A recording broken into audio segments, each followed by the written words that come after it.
sehingga kan kita gagal untuk melayakkan pasukan ke Piala Dunia 2022 di Qatar. Guys, we gonna go to the top, we gonna go to the next level. Pastikan korang subscribe ke bawah tu.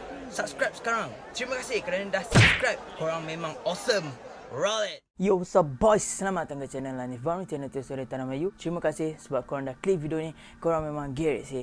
Assalamualaikum guys, welcome back to another vlog with Hanif Bahrain. Ada banyak benda sangat aku nak cakap dengan korang, yang aku nak share dengan korang. Yang mana tahu baru-baru ni kita pasukan Malaysia telah tewas kepada pasukan Vietnam 2-1. Benda ni sebenarnya dah lama aku nak kata dan aku nak luahkan apa benda yang aku nampak sepanjang game tu, dan benda ni menjadi suatu benda yang ketidakpuasan hati kepada setiap penyokong Harimau Melaya, terutamanya disebabkan corak permainan, formasi dan player yang ada atas padang tu sendiri menyebabkan ramai yang mahukan jawapan sebenar. Apakah punca yang menjadi tanda tanya kepada semua para penyokong Harimau Melaya sehingga kan kita gagal untuk melayakkan pasukan ke Piala Dunia 2022 di Qatar. Sebelum aku nak teruskan lagi dengan apa benda yang kita kena lihat, apa benda yang perlu kita perbaiki, ini sekadar ulasan pendapat aku saja, tidak ada kena-mengena dengan sesiapa pun. So diharap kita dapat berkongsi bersama-sama demi kebaikan pasukan Harimau Melaya. Stay tune. Benda pertama yang aku dapat lihat daripada perlawanan Malaysia menentang Vietnam tempoh hari, corak ataupun taktikal permainan, cara yang dimainkan oleh pasukan Harimau Melaya. Benda ni sebenarnya dah banyak kali dah fans bising, banyak kali penyokong Harimau Melaya tak puas hati kenapa kita perlu guna taktikal macam ni setiap kali berjumpa dengan pasukan-pasukan contohnya seperti Vietnam dan UAE. Kenapa kita perlu bermain sama? Tak perlu ke nak tukar corak taktikal tu kalau ianya tak menjadi? Perlunya ada backup taktikal. Pada aku, formasi, taktikal, corak permainan harus ada pelbagai. Kita perlu memperbanyakkan lagi taktikal supaya kita tak mengharapkan kepada satu formasi dan satu permainan. Okay, gameplay kita perlu pelbagaikan, disebabkan kalau pihak lawan tahu macam mana gameplay yang dimainkan oleh pasukan Harimau Melaya tu, pihak lawan dah siap sedia dengan corak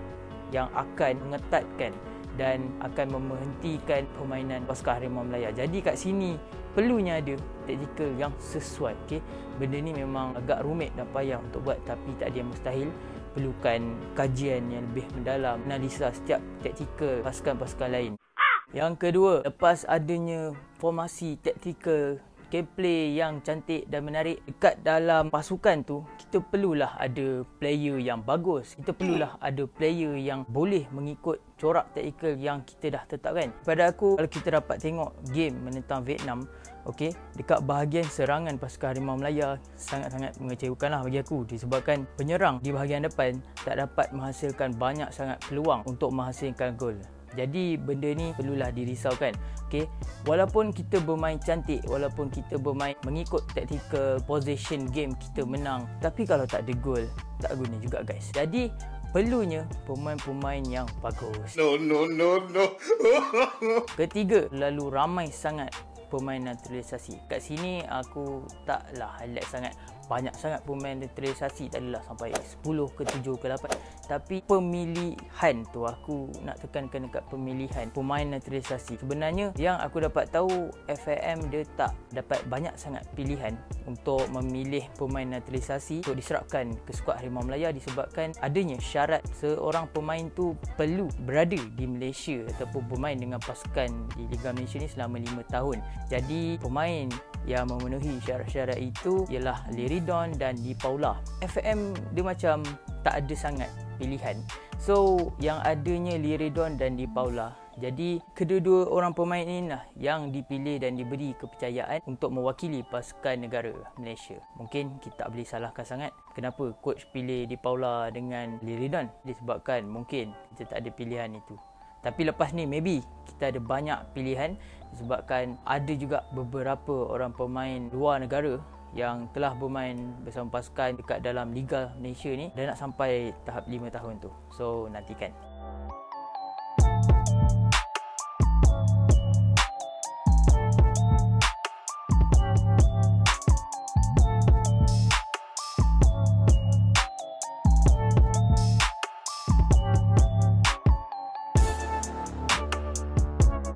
Yang seterusnya, bila dah ada formasi yang cantik, bila dah ada pemain yang betul, benda yang aku akan cakap ni memang perlu sangat kita ubah. Benda apakah tu? Bila player dapat bola, bila team dah buat counter attack, dah cantik dari bawah, kita dah build up kita punya cara permainan tu. Contoh macam game sebelum ni, bila di Paula dapat bola tu, dia macam stopkan game tu. Maksud aku, dia macam melambat-lambatkan game tu. Kita nak counter tapi ada player yang tak berikan kerjasama yang baik. Patutnya counter ni kita perlu cepat.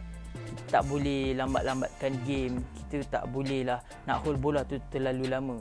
Sebab satu tim ni dah sedia dah untuk lakukan counter, untuk membantu striker menjaringkan gol. Tapi striker tu sendiri tak bagi kerjasama untuk pasukan bantu dia sendiri menjaringkan gol. Ini satu masalah yang besar jugalah. Jadi benda ni perlu diubah. Perlu dikatakan dekat pemain, lebih lagi di bahagian striker tu, supaya tidak perlu sangat memegang bola terlalu lama. Ikut situasi. Dan kalau perlunya bermain secara laju dan cepat, main secara laju dan cepat. Ini sekadar pandangan aku terhadap apa benda game yang aku nampak dalam perlawanan baru-baru ni.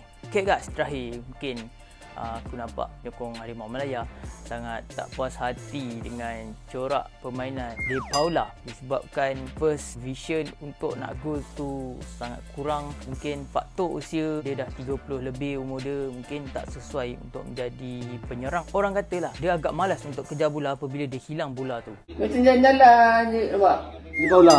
Jadi dia ni kurang untuk press pihak lawan. Jadi benda ni lah yang sangat-sangat penyokong marah dan penyokong bengang dengan De Paula. Tak seperti Syafiq Ahmad, yang mana kalau korang dapat tengok game Syafiq Ahmad dalam perlawanan UAE, dalam perlawanan Vietnam, Syafiq Ahmad memang terbaik, awesome. Walaupun tahu dia takkan dapat bola, tapi at least dia try sedaya upaya yang boleh untuk dapatkan bola tu kembali. Jadi kita perlu cari pemain seperti Syafiq Ahmad supaya semua pemain bermain demi lencana di dada dan lagu negaraku sebati dekat dalam diri diorang. Aku takut pemain naturalisasi ni bila dia main, dia tak ada semangat negaraku tu, dia tak in dia punya semangat tu. Jadi dia main pun acuh tak acuh, orang kata. Itulah sebabnya pasukan kita tewas. Sebelum aku nak habiskan pandangan aku terhadap game sebelum ni, simple mistake mungkin memberi mimpi buruk kepada pasukan Harimau Malaya.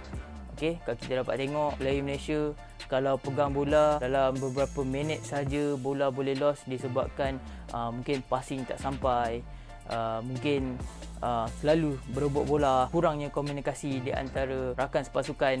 Itu merupakan salah satu simple mistake yang pemain Malaysia ataupun skuad kebangsaan selalu buat bila bertemu dengan pasukan-pasukan seperti Vietnam dan UAE. Jadi benda tu kita kena perbaiki dan cari jalan penyelesaian supaya benda-benda macam tu tak berlaku lagi dalam pentas bola sepak antarabangsa bila Malaysia jumpa dengan negara-negara luar.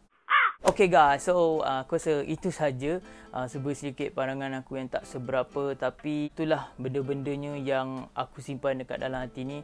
Sebab selepasnya kekalahan pasukan Malaysia dekat tangan Vietnam baru-baru ni, aku rasa sangat-sangat sedih sebab chance untuk kita masuk ke World Cup 2022 tu dah terpadam.